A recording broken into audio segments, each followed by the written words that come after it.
विद्यार्थ्यांच्या पाठीवरील ओझं कमी करण्यासाठी राज्य सरकारने घटक चाचणीनिहाय सर्व विषयांचं एकच पुस्तक तयार केलं होतं. मात्र यंदाच्या वर्षी हे इंटिग्रेटेड पाठ्यपुस्तक रद्द करून पुन्हा एकदा प्रत्येक विषयासाठी स्वतंत्र पुस्तक देण्यात आलं आहे. त्यामुळे विद्यार्थ्यांच्या पाठीवरील ओझं पुन्हा एकदा वाढलंय. 2023 साली राज्य सरकारने विद्यार्थ्यांच्या पाठीवरील ओझं कमी करण्यासाठी प्रत्येक तिमाहीच्या पोर्शननुसार सर्व विषयांचंच मिळून एक अशी वर्षाची 4 इंटिग्रेटेड पुस्तक तयार केली होती. मात्र या पुस्तकांच्या आधारे शिकवताना मागील संदर्भ देता येत नाही आणि पालकांनाही विद्यार्थ्यांना शिकवताना अडचणी येतात असं कारण देत ही पुस्तकं रद्द करण्यात आली.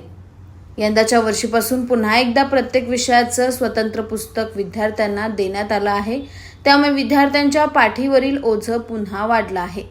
याबाबत कोकण शिक्षक मतदारसंघाचे आमदार ज्ञानेश्वर म्हात्रे यांना विचारलं असता राज्य सरकारने हा निर्णय पालक आणि शिक्षकांचा फीडबॅक घेऊनच घेतला असून यावर उपाय म्हणून आता शिक्षकांनी नियोजन करून ज्या विषयांचे तास असतील त्याचं वेळापत्रक तयार करून हवी तीच पुस्तकं विद्यार्थ्यांना आणायला सांगा, जेणेकरून त्यांच्या पाठीवरील ओझं कमी होईल, अशी प्रतिक्रिया दिली आहे.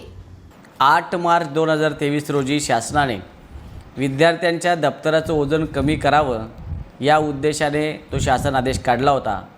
त्या शासन आदेशामध्ये एकच पुस्तक सगळ्या विषयाला ठेवलं होतं आणि त्याचबरोबर त्याच्यामध्ये काही वहीची पानं त्यात ॲड केली होती. शिक्षकांना शिकवण्यामध्ये एक अडचण आली की पहिली युनिट टेस्ट जर झाली तर त्याचा अभ्यासक्रम हा पुढे आपल्या 6माही परीक्षेपर्यंत असतो आणि 6माही परीक्षेचा अभ्यासक्रम दुसऱ्या पुस्तकामध्ये असतो.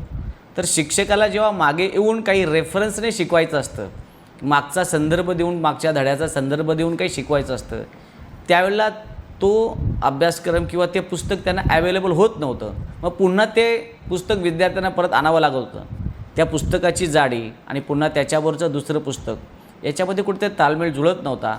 तर विद्यार्थी असतील, पालक असतील आणि शिक्षक असतील या सर्वांकडनं शासनाने सर्वे करून घेतला आणि सर्वेअंती असे लक्षात आलं की ते इंटिग्रेटेड पुस्तक जे तयार केलं होतं त्या पुस्तकामध्ये काही त्रुटी आहेत आणि त्या त्रुटी लक्षात आल्यानंतर शासनाने पुन्हा निर्णय घेतला आणि आता शासन आदेश काढला की पूर्वीप्रमाणेच पुस्तकं असली गेली पाहिजेत. टाईमटेबलप्रमाणे जर पुस्तकं आणली तर विद्यार्थ्यांच्या दप्तराचं ओझंसुद्धा कमी होईल असं मला वाटतं.